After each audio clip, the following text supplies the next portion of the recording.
Good evening. Welcome to Money Matters. My name is Anthony Wilson. And I'm Judy Kanhai. Coming up in this week's program, we'll tell you how you can shop for groceries with the touch of a button as one company launches an online supermarket. And Darson Nanan is a former ArcelorMittal worker who lost his job a year ago when the steel plant was shut down. Now, he's working at Caroni Green Limited, a state company that is on the verge of being closed down.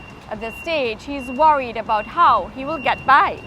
But we begin with an interview with Dr. Terence Farrell. He is the head of the Economic Advisory Development Board. Dr. Farrell launched a new book, We Like It So, at the Chamber of Commerce offices in West Moorings last Friday.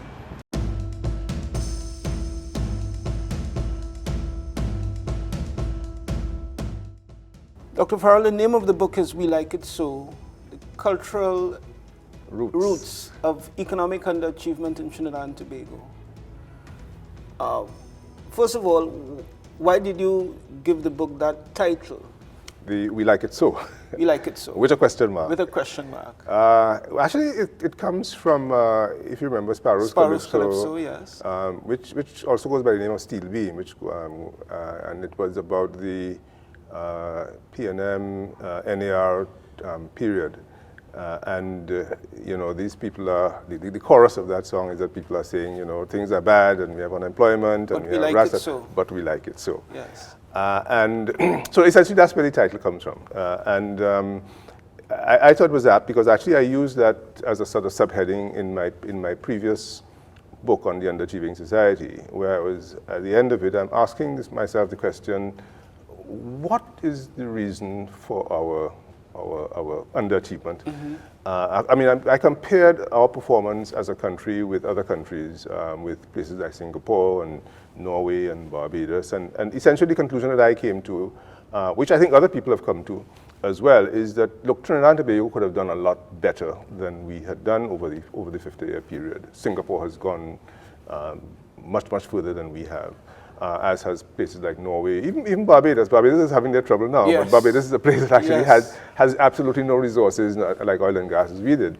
And so in asking myself those questions, I came to sort of some factors which I thought were responsible for our underachievement. And one of them I figured was culture. That is to say that we have as a society a certain set of values, attitudes, and behaviors which tend to inhibit high productivity, high efficiency, effective decision making, and so on. And that's what I set out to explore in this book. So it really, what it did is that it took me out of economics into the field of social psychology, into those kinds of areas in terms of trying to understand what are some of the drivers for things like how we work, how we innovate as a people, how we take risk, how we perceive and how we take risk, and so on, and looking at the sort of cultural reasons for that. In doing that, I did a couple of things. One is that in the book I've gone back into history, because I think that the culture that we have today is, as many people have said, including people like Lloyd Best and so on, is a reflection of what happened 200 years ago. And we are living that out in terms of how we deal with issues and problems, how we frame problems and how we deal with them. So you go back to the history.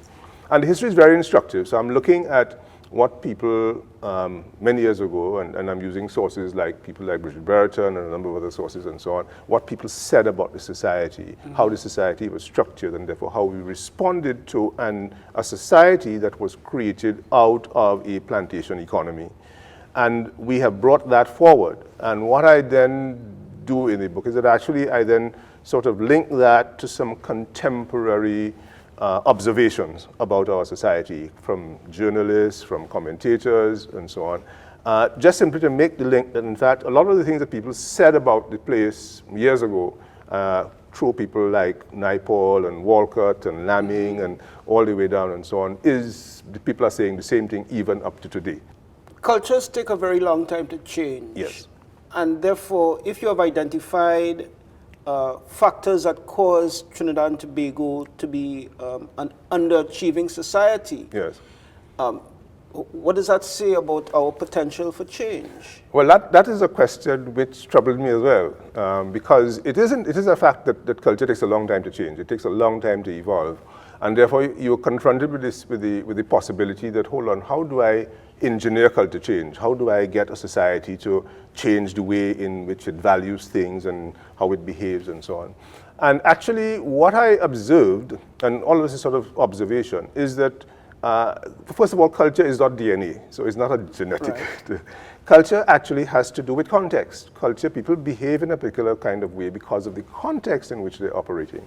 So if you observe Trinidadians or West Indians operating, say, they go to New York, or they go to London, they go to Toronto, the context is different, and therefore their behavior becomes different. They become as efficient, as productive, as responsible as anybody else.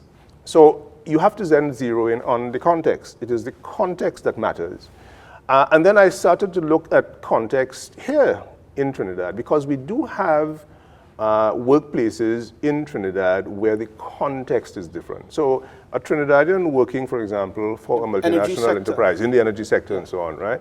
They come and they establish a context, a workplace, and this is how we do things here, and people just simply come in and adapt and conform, and they are productive.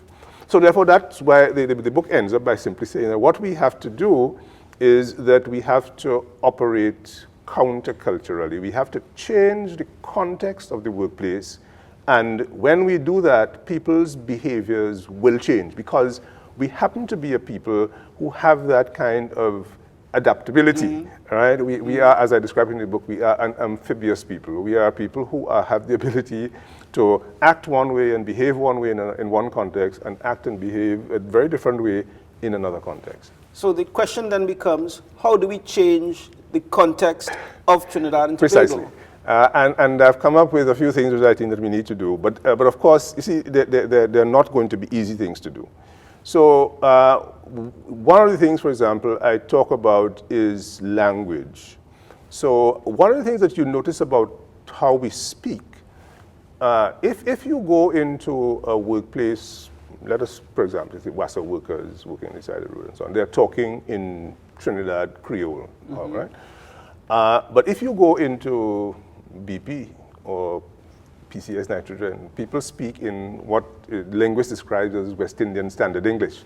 When you all are doing your broadcast on television, you speak in what one linguist has described as radio and television English. We try to. No, but the point is that actually speaking in Creole connotes with certain kinds of behaviors.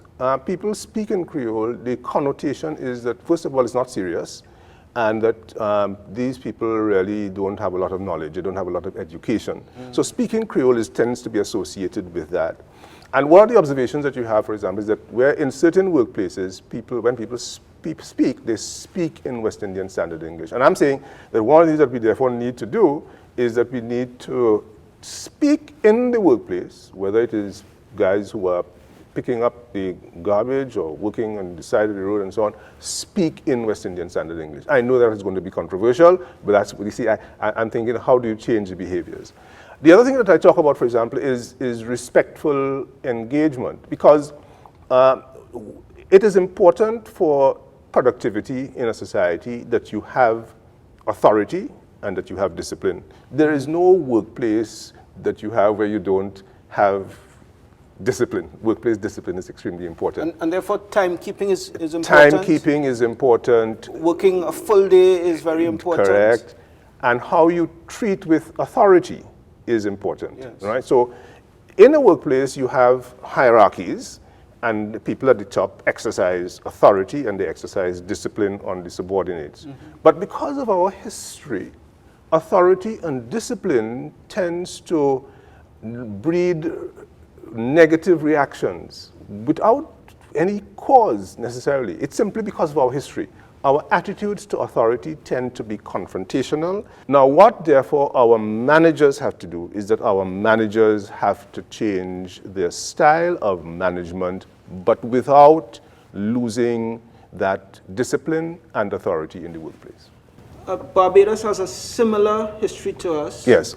Why is their approach to authority different to ours? Not very different. I talk about Barbados. I mean, it's about Trinidad and Tobago, but I do talk about Jamaica and Barbados and so on, because there are some variations across the West Indies.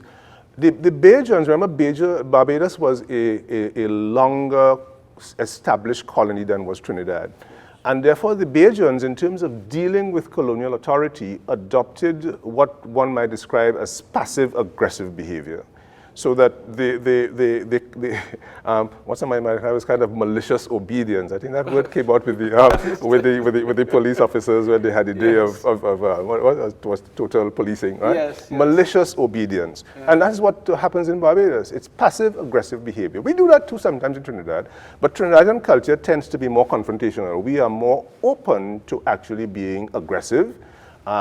Jamaicans as well being more aggressive, even in the context of the workplace. So Barbadian workers get their way, but they get it through different means. Yeah.